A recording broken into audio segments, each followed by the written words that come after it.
दोस्तों नमस्ते। आज मैं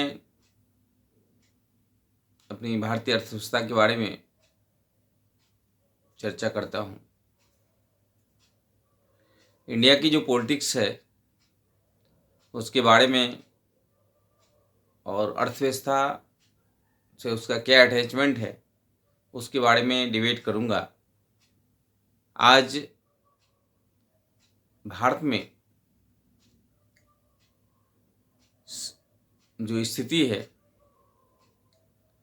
वो थोड़ी काफ़ी कठिनाई वाली स्थिति पैदा हो गई है देश में।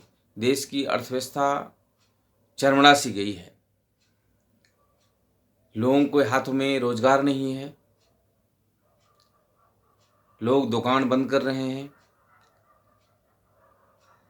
और एक सिटी से दूसरे सिटी में भटकना भी चालू कर दिए हैं, क्योंकि यहाँ रोजगार नहीं मिलता है तो लगता है दूसरी सिटी में अच्छी स्थिति होगी। वहाँ भी जाने के बाद वही स्थिति उनकी होती है, वहाँ भी अच्छी रोजगार उन्हें नहीं मिलती है। फिर वो तीसरे सिटी जाते हैं, वहाँ भी वही स्थिति होती है, वहाँ भी रोजगार नहीं मिलते हैं। पढ़ाई का जो मुख्य उद्देश्य है किसी भी आदमी का,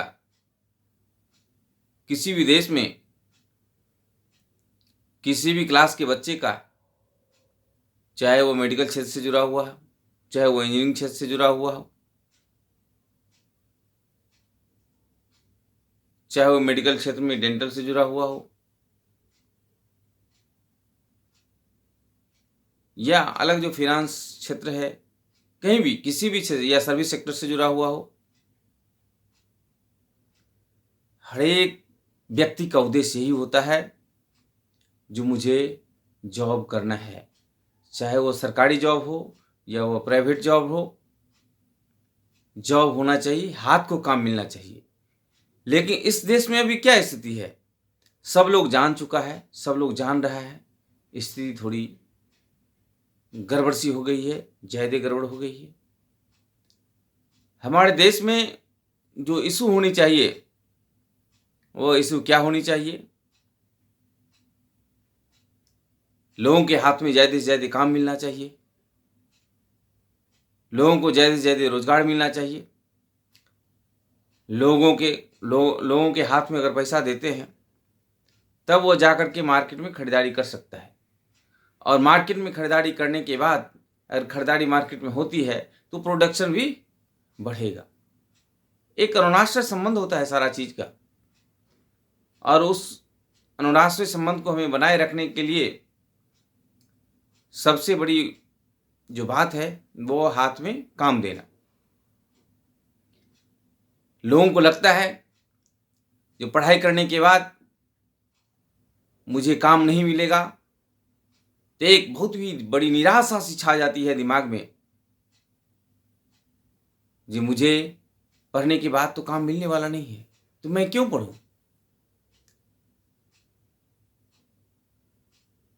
आदमी कितना भी विद्वान क्यों न हो, लेकिन उन्हें खाने के लिए रोटी नहीं मिलेगी तो उनकी विद्वता फेल हो जाएगी, उनका ज्ञान कोई काम नहीं आएगा। इसीलिए जब तक उन्हें रोजगार नहीं मिलेगा, जब तक हाथ को काम नहीं मिलेगा, उनका जो दिमाग है, उनका जो नॉलेज है, वह काम सही से नहीं करेगा। इसीलिए सरकार की सबसे जो आवश्यक चीज़ें हैं सरकार के लिए, वो किसी भी राज्य की सरकार हो, देश की सरकारें हों, बच्चे को, नौजवान को, युवक को ज़्यादा से ज़्यादा रोजगार दे। हमारे देश में कुछ दिनों मैंने डेटा पढ़ा था, बहुत लंबे टाइम के बाद हमारे देश में 8% से ऊपर की बेरोजगारी की दर है। ये काफ़ी ही भयानक स्थिति की ओर जा रही है। हमारे देश की जो सरकारें हैं, उन्होंने एक आश्वासन दिया है जो $5 ट्रिलियन की इकोनॉमी बनाएंगे हम, लेकिन वह $5 ट्रिलियन की जो इकोनॉमी होगी, वह जब तक हम 9% 10% की विकास दर जीडीपी होगी, तभी हम $5 ट्रिलियन की इकोनॉमी बना सकते हैं। अभी हमारी जो इकोनॉमी है 2.8 ट्रिलियन डॉलर की इकोनॉमी है हमारी, और इस इकोनॉमी से आगे बढ़ना है तो मुझे $5 ट्रिलियन इकोनॉमी बनानी है, तो मुझे 10% अपने देश की विकास दर को होनी चाहिए, और वह अभी नामुमकिन सा लग रहा है। पिछले दिनों सरकार ने जो बजट पेश किया है, उसमें कोई खास विजन दिखाई नहीं दे रहा है। एक भी आदमी को रोजगार देने का वादा नहीं किया है गया है। जब आप रोजगार देने का वादा नहीं करेंगे, जो हमारे देश का नौजवान है उन्हें एक निराशा सी नजर आ रही है। पूरे देश में आप देखेंगे जो नौजवान सड़कों पर आ गया है, नौजवान की स्थिति बहुत ही भयानक त्राहिमाम है। हमने बड़े बड़े शहर में स्टूडेंट से बात किया है, देखा है, जाना है, बहुत ही नौकरी के लिए, जॉब के लिए लोगों को अभी भी लगता है सरकारी सेक्टर जो है,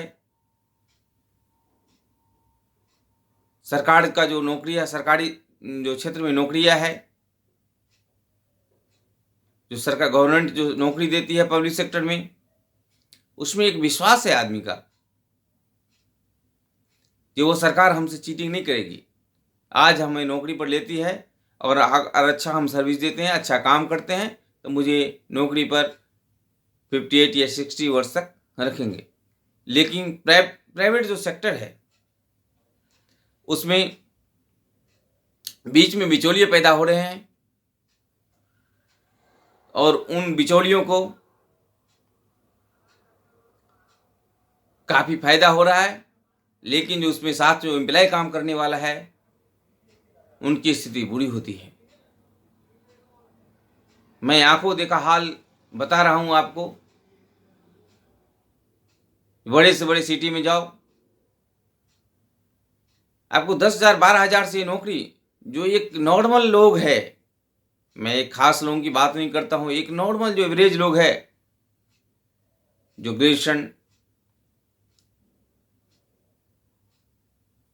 ग्रेजुएट है, मिनिमम क्वालिफिकेशन टेक्निकल है, बीटेक है, 10 से 12,000 तक देते हैं। कुछ लोगों तो वो भी रोजगार नहीं मिलता है, वो रोजगार है ही नहीं। इतनी बड़ी निराशा देश के बच्चों के साथ, देश के स्टूडेंट के साथ, जो भी सरकारें हो, जहाँ का भी सरकारें हो, यहाँ का जो एजुकेशन सिस्टम है काफी मजाक बना के रख दिया है। देश की जो शिक्षा व्यवस्था का हालत है, कॉलेज में जाओ, जो जितनी वैकेंसियां है वह पूरी नहीं की जाती हैं। यूनिवर्सिटी में जाओ, प्रोफेसर नहीं है, उनको कॉन्ट्रैक्ट एडक बेसिस पर रखा जा रहा है, और एडक बेसिस पर रखने पर लोगों को परेशानी यह हो रही है, एक तो बच्चे को सही से नॉलेज नहीं मिल पाता है, दूसरा जो एडक बेसिस पर रखा गया है उनको भय सताता रहता है जो मुझे कब निकाल दिया जाएगा नौकरी से। इस भय के कारण न वो बच्चों को अच्छा से पढ़ा पा रहे हैं, न बच्चे अच्छा से पढ़ पा रहे हैं। एक जो टैलेंट डेवलप होता है आदमी का, वह दो विश्वास की चीजें हैं। टीचर जब पहले दिन क्लास में आता है तो इंट्रोडक्शन क्लास होता है, तो बताते हैं मैं और आप दोनों आदमी को पढ़ना है, मैं आपसे थोड़ा ज्यादा पढ़ा हूं इसलिए मैं टीचर हूं, आप मुझसे कम पढ़े हैं, लेकिन हो सकता है किसी क्षेत्र में हमसे आपको ज़्यादा जानकारी मिले, ज़्यादा जानकारियाँ हो, तो हम लोग आपस में शेयर करेंगे दोनों जानकारियाँ को। इसी के लेकिन अभी का माहौल बहुत ही उलट हो गया है। सारे क्षेत्र में प्राइमरी स्कूल से जाओ, हाई स्कूल जाओ, 10+2 स्कूल जाओ, कॉलेज जाओ, यूनिवर्सिटी जाओ, टेक्निकल कॉलेज जाओ, जहाँ भी देखो सरकारी जो सेक्टर है, सरकारी जो क्षेत्र है, सारी जगह वैकेंसी है। सरकार का जो काम होनी चाहिए वह सरकार अपनी काम को नहीं कर रही है। हमें जो रोजगार देने का काम है वो नहीं हो रहा है। आज समाज में, देश में पानी की समस्या, बिजली की समस्या, शिक्षा की समस्या जो है, इस पर कोई चर्चा नहीं कर रहा है। एक तीसरा इशू पर चर्चा हो रही है देश को इससे भला होने वाला नहीं है। हर एक लोगों को नॉलेज के अनुसार काम मिले, सरकार की पहली प्राथमिकता यह होनी चाहिए, क्योंकि दुनिया में एक ओपन सिस्टम बना दिया गया है नॉलेज के आधार पर काम। सारे जगह कंपटीशन, एग्जाम, सरकार की पॉलिसियां है, लिया जाता है और उस पॉलिसी के अंदर जो अच्छे करते हैं एग्जाम में उन्हें अच्छी नौकरियां मिलती है और अच्छे जगह पहुंचते हैं। जो कम पढ़े लिखे हैं उनको नीचे लेवल का काम मिलता है, लेकिन काम सबको मिलनी चाहिए। कम पढ़े लिखे हो, ज़्यादा पढ़े लिखे, देश की सरकार को होनी चाहिए कि जनता यह मेरा है, हम मालिक हैं, हमें मालिक बनाया है, मालिक है नहीं वो, जनता ने मालिक बनाया है और जिसे मालिक बनाया है उसका ख्याल रखना चाहिए। लेकिन सरकार की कुछ पॉलिसियां ने सिस्टम को बिगाड़ के रख चुका है और सरकार मेरे समझ से फेल जैसी नजर आ रही है। इतने लंबे टाइम से सरकार की सारी जो अच्छी है कंपनियां थी, जो हम लोग एक समय पढ़ा करते थे, नवरत्न कंपनियां जो टॉप 9 में आती थी, महारत्न कंपनियां, बेल गेल सेल, बीपीसीएल, आईओसीएल, सारा को बेचा जा रहा है धीरे धीरे। रेलवे जो एक समय 17 लाख 16 लाख से ऊपर 17 लाख की कर्मचारियां थी, आज यहां लगभग 11 लाख कर्मचारियां हैं। फिर भी इसमें निजीकरण करने की बात हो रही है, निजीकरण किया जा रहा है। रेलवे का ट्रैक जो आम जनता की ट्रैक है, जो आम जनता की प्रॉपर्टी है, इस पर प्राइवेट गाड़ियां को दौड़ाया जा रहा है। मेंटेनेंस करने वाले रेलवे के स्टाफ है, स्टेशन मास्टर रेलवे के स्टाफ है, गार्ड है रेलवे के स्टाफ है, लेकिन वसूली करने वाला एक अलग लोग है। इसकी कैसी वैकेंसियां, कैसे बहाली का प्रोसेस है, किसी को मालूम नहीं। आज मेरी समझ से देश के नौजवानों में एकता की आवश्यकता है, और वह एकता तब आएगी जब हम पूरे देश को एक समझेंगे। और हमारे नौजवान की पूरे देश में एक जैसी समस्या है, वह है बेरोजगारी की समस्या। वह बेरोजगारी की समस्या को हम कैसे दूर करेंगे?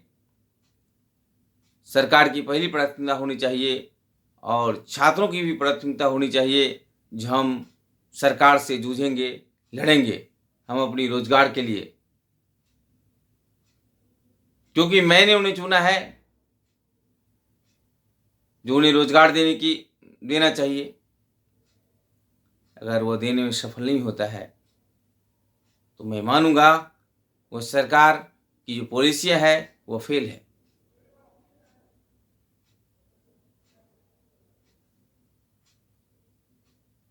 आज मैं इसी के साथ अपनी चर्चा को विराम देता हूं। अगली सीरीज में अगले टॉपिक की चर्चा करूंगा। नमस्ते, जय हिंद, शुभ रात्रि।